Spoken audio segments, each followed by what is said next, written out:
HOA called the cops on my custom Ferrari. Then found out I'm the mayor's son. Get this damn thing out of here. The words cut through the evening air like a gunshot. Ethan barely had time to shut off the engine before a red-faced, balding man in a cheap polo stormed across the pristine driveway, pointing a shaking finger at his custom Ferrari. "Excuse me?" Ethan stepped out of the sleek, matte black beast, still feeling the residual hum of the engine under his fingers.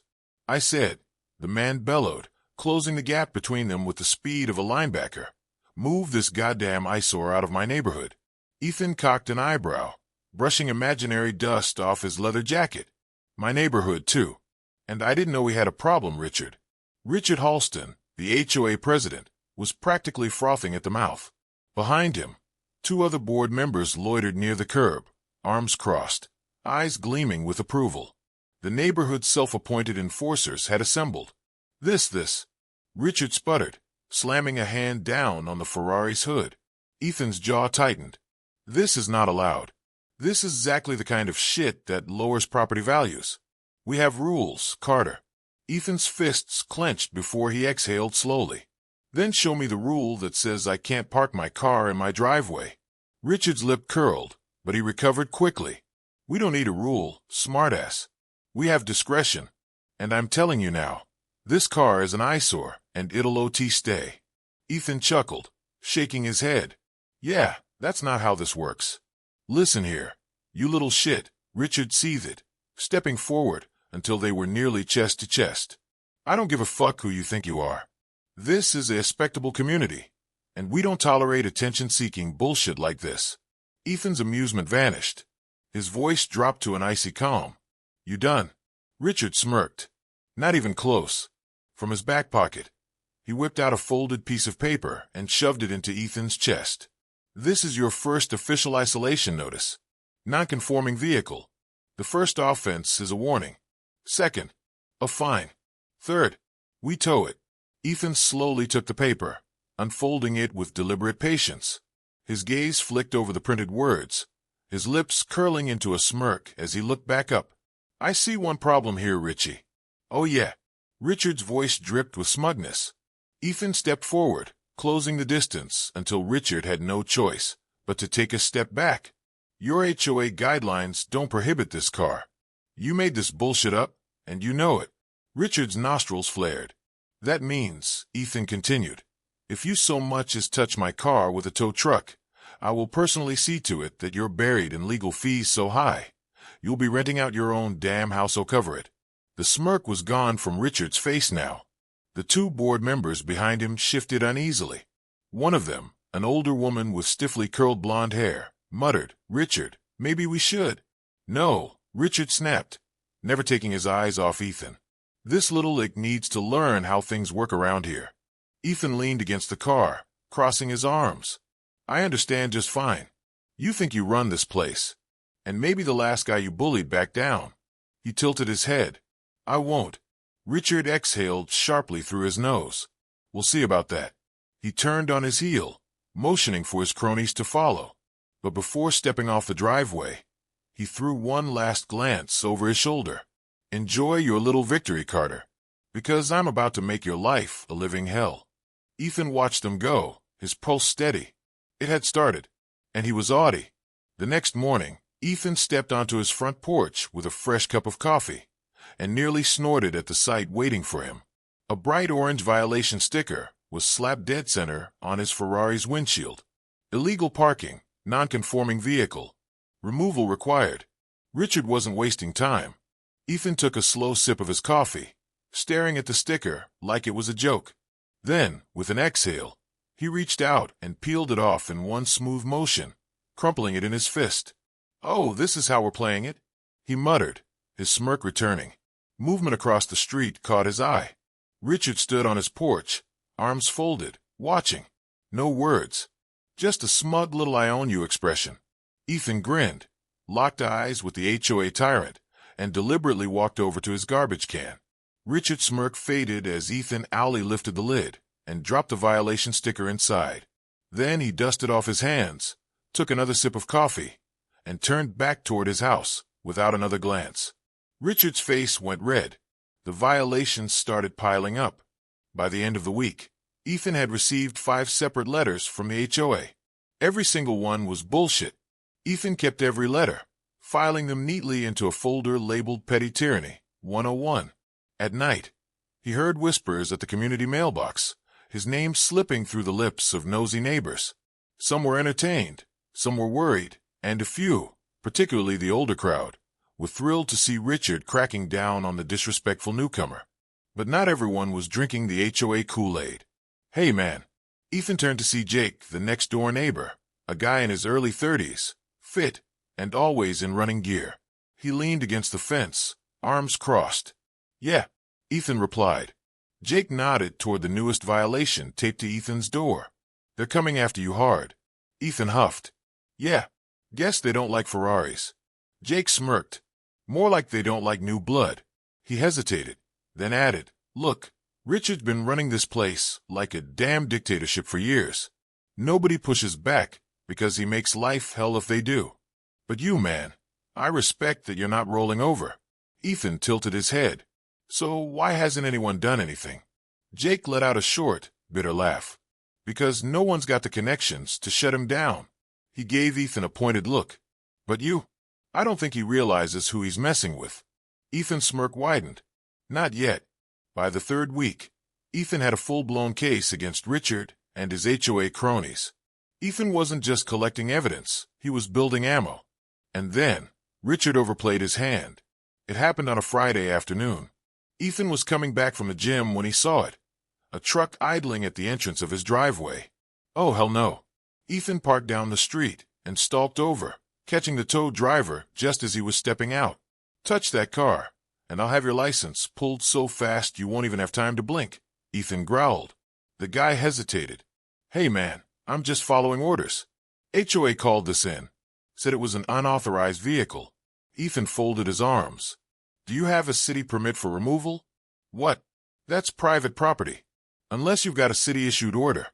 Towing that car is illegal as hell." The guy's expression shifted, nervous now. Ethan stepped closer. "Here's what's gonna happen. You're gonna get back in your truck and drive the hell away, because if my car moves an inch, I'm suing the company that sent you. And I promise, it won't be worth the fee Richard's paying you." The tow driver immediately backed off. "Yeah, I don't need that headache. I'm out." He climbed into the truck and peeled off down the street. Richard, who had been watching from his porch, turned purple. Ethan grinned, flashed him a lazy salute, and walked inside. Richard had just lost big. And Ethan knew what happened when men like him started losing. They escalated. The next morning, 2 uniformed police officers stood at Ethan's front door. "Mr. Carter?" the taller officer asked, flipping open a notepad. Ethan leaned against the doorframe, unfazed. "That's me. We received a complaint from the HOA about an abandoned vehicle on your property." Ethan laughed. "Abandoned? That's my car." One officer exchanged a look with the other, already seeing where this was going. "Mind if we take a look at your registration?" Ethan didn't blink. "Absolutely." He stepped inside, grabbed the paperwork, and handed it over. The cop barely skimmed it before sighing. "Looks to me." Ethan's eyes flicked to Richard, standing on his lawn, watching. He smirked. "You know, officers, it's ally reeling that this complaint came in right after I stopped an illegal tow attempt. Almost like harassment." One officer's mouth twitched. The other exhaled sharply. "We're just following up, sir. Have a good day." They walked off, and Ethan watched Richard see the cops leave without action. That was strike 2. Strike 3? That would be Richard's downfall. And Ethan was already setting the pieces in place. Ethan was done playing defense. By Monday morning, he already had a lawyer on retainer, a growing folder of evidence, and a level of patience that was rapidly thinning. He knew Richard was going to push harder. Guys like him didn't stop. They doubled down. And sure enough, the next round of bullshit came faster than expected. At 6:45 a.m., the ringing on his door rattled the entire house. Bang! Bang! Bang! Ethan groaned, ran a hand through his hair, and swung the door open, only to be greeted by a uniformed city inspector and 2 HOA board members standing smugly behind him. "Mr. Carter," the inspector began, flipping through a clipboard. We've received multiple complaints from the HOA about. Let me guess, Ethan cut in, arms crossing. The color of my Ferrari a threat to public safety? Or maybe my mailbox is committing tax fraud. The inspector frowned. Sir, we have documented reports of multiple violations. We'll need access to the property for a formal review. Ethan leaned against the doorframe, eyes flicking to Richard, who stood just behind the inspector with that "I've got you now" grin. Got a warrant? Ethan asked, his voice dripping with amusement. The inspector hesitated. No, but under city. Then you're not stepping one damn foot onto my property. Richard scoffed. Do you think you can just ignore city regulations? I think, Ethan said, stepping closer, voice low and cold, that you're an athletic little dictator who's losing control. And I think that calling the government inspector for some made-up infractions just proves how desperate you're getting. Richard's smirk flickered, just for a second. You'll regret this, Carter, he spat, turning away. Ethan grinned, waving them off. I already regret wasting 3 seconds on you. The inspector hesitated, then followed Richard down the driveway. But Ethan saw it, the way the man's shoulders slumped, like he knew this was a waste of time. Richard had officially overplayed his hand, and Ethan was going to bury him for it. The neighborhood was officially divided. By now, Ethan wasn't just some troublemaker with a sports car. He had become a symbol. To Richard's crowd, the aging, self-important HOA loyalists, he was a problem that needed to be removed. He was disrupting order, refusing to bow to authority. They whispered about him at HOA meetings, shaking their heads in disapproval. But to others, he was something else entirely. Keep pushing, man, Jake muttered as they crossed paths at the mailbox. People are watching. Ethan arched a brow. People like who? Jake smirked. Like half the damn street. You don't see it, but Richard's lost control. The guy's unraveling. Ethan glanced around. Sure enough, a few neighbors, ones who usually avoided eye contact, were watching. Some gave small nods. Others just turned away quickly, as if scared to be caught sympathizing. But the real shift happened that night. A handwritten letter was slipped under his door.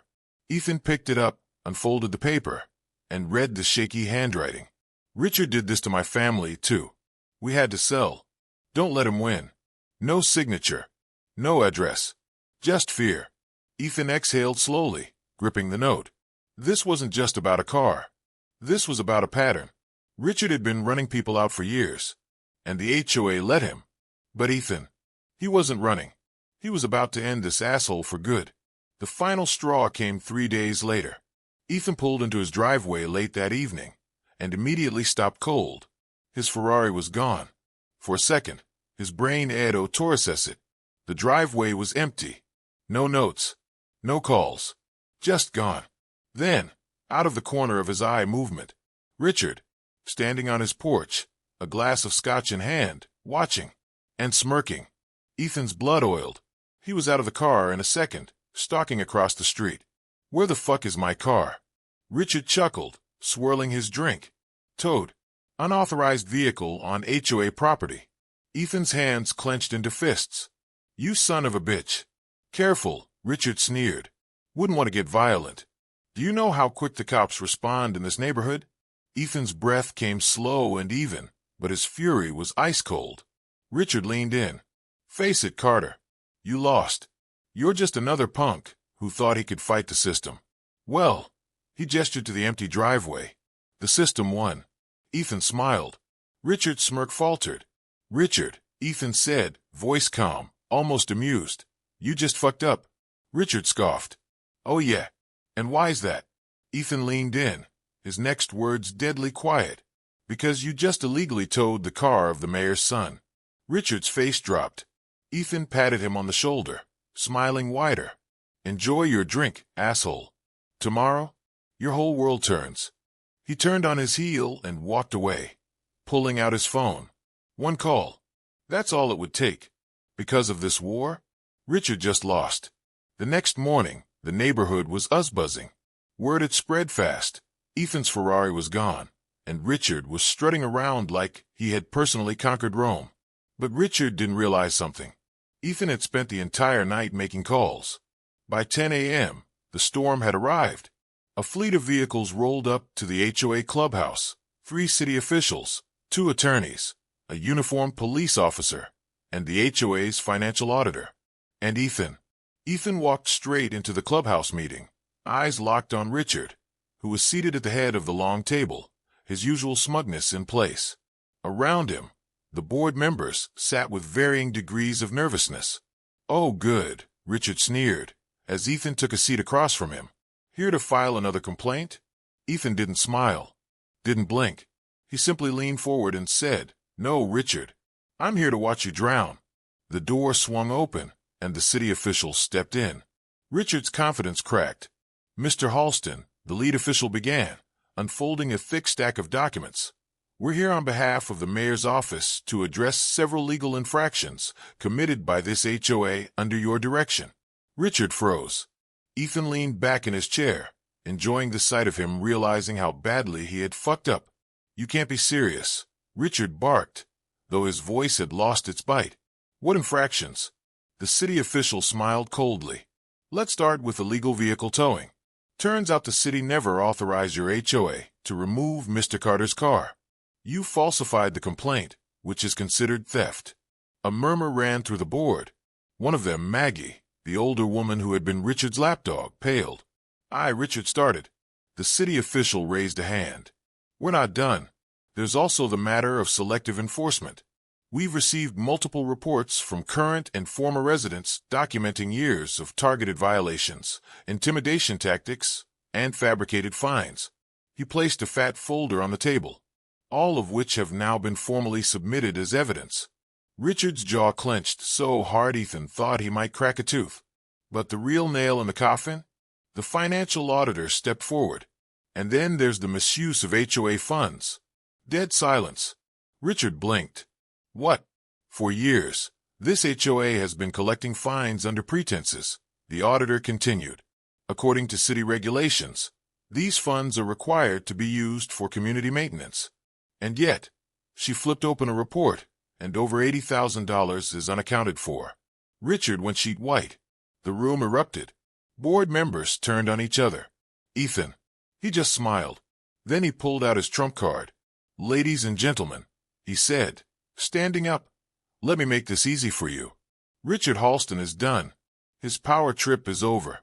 And unless the rest of you want to go down with him, I'd suggest cutting him loose." Every board member looked at Richard, and one by one, they turned away. It happened fast. The HOA board unanimously voted to remove Richard from his position on the spot. City officials announced a full audit, and Richard, now drenched in sweat, barely had time to stammer before a police officer stepped forward. "Mr. Halston," the cop said, "I need you to come with us. We have a formal complaint for vehicle theft, and you're going to need to answer some questions." Richard snapped. "You can't do this," he shouted, slamming his fists on the table. "I built this community. I kept this place respectable." Ethan laughed. "Richard," he said, shaking his head, "you didn't build anything. You just bullied people into pretending you did." Richard hipped around, pointing a trembling finger at Ethan. "This is your fault, you arrogant little—" "Oh, I know T's my fault," Ethan interrupted smoothly, arms crossed. "I told you, you fucked up." The cop grabbed Richard's arm. And just like that, the king of the HOA was dragged out of his damn clubhouse. Outside, neighbors watched. Some whispered. Some cheered. As Richard was shoved into the back of a police car, Ethan locked eyes with him one last time, and gave a slow, deliberate wave. Richard screamed something, but the car door slammed shut, silencing him. Ethan turned to see Jake, arms crossed, a massive grin on his face. "Dude," Jake said, shaking his head, "you just burned that guy to the fucking ground." Ethan smirked, hands in his pockets. "Damn right I did." 2 days later, Ethan was back in his driveway, hands in his pockets, watching as the tow truck pulled up with his Ferrari. The driver, the same one from last time, climbed out, looking sheepish as hell. Hey man," the guy muttered, rubbing the back of his neck. "I'm guessing you heard about everything?" Ethan smirked. "You mean the part where your dumbass boss let the HOA president rope him into a felony theft charge?" The driver winced. "Yeah, that." Ethan didn't say anything else, just leaned against his porch railing, watching as the car was slowly lowered back onto his driveway, its perfect matte black finish shining under the sun. Richard had tried to erase it, to erase him, and now it was back where it belonged. The keys are inside, the driver mumbled. No charge. Ethan grinned. No shit. The truck pulled away, and as it disappeared down the street, Ethan caught movement across the road. A group of neighbors had gathered, a mix of older couples, younger families, and even a few of the same people who had been on Richard's side. They weren't sneering now. They were watching, and some of them, just a few, were clapping. One guy, mid-40s, stepped forward. Just wanted to say thank you. Ethan raised a brow. For what? The guy hesitated, then nodded toward the HOA clubhouse. For taking that hour-hungry prick on. Murmurs of agreement rippled through the small crowd. A few others nodded, some embarrassed, some relieved. Jake, who had been watching from his porch, just grinned. Told you. He called over. People were waiting for someone to knock that asshole off his throne. Ethan just shrugged, then gestured toward his car. Yeah, well, I got my Ferrari back, so everyone wins. The group chuckled, and for the first time since moving in, Ethan realized the neighborhood felt different. Lighter. Freer. Like the grip of Richard's bullshit reign had finally snapped. That night, Ethan was on his back patio, beer in hand, watching the stars, when his phone rang. He glanced at the caller ID. Dad. With a smirk, he picked up. If you're calling to yell at me, at least wait until I finish this beer. A low chuckle rumbled on the other end. No yelling. Just checking in. You. I made quite a mess over there. Ethan laughed. You're welcome. A pause. Then, I heard Richard's got a laundry list of charges against him now. Oh yeah, Ethan said, leaning back in his chair. Fraud, embezzlement, theft, and misuse of HOA funds. They're still digging, but it's looking like he's going to be tied up in legal hell for years. Another chuckle. I got to say, son, I wasn't sure if you were going to handle this maturely or burn the whole damn place down. Ethan smirked. It's a little bit of both, honestly. A pause. Then his dad's voice softened. Proud of you, kid. Ethan blinked. The words were so casual, so simple, but they hit harder than expected. He exhaled slowly, staring at his beer, before finally replying, yeah. Thanks, Dad. Don't let it go to your head. His dad quipped. Now, what's this I hear about you throwing an HOA president into a full-blown meltdown on public record? Ethan grinned. Oh, you're gonna love him. And as he recounted the absolute destruction of Richard Halston, he realized something. For the first time in a long time, he was exactly where he belonged. The weeks that followed were pure chaos, but the ordeal ended. The HOA board, desperate to clean up their shit, went into full-blown damage control mode. And Ethan, he didn't run for the HOA board. He didn't need to. Instead, he watched as the neighborhood in Alley woke the fuck up. One night, as he and Jake sat on the porch drinking, Jake nodded toward the houses around them. You realize you kin this place, Ree? Ethan smirked. Not bad for a guy who has a Ferrari, huh? Jake chuckled. Not bad at all. As they clinked their beers together, Ethan glanced across the street, toward the now vacant house where Richard used to live. For years, that entitled asshole had ruled the neighborhood like a king. And now, his throne was empty. Ethan didn't need to run for power. He was the power, and everyone knew it.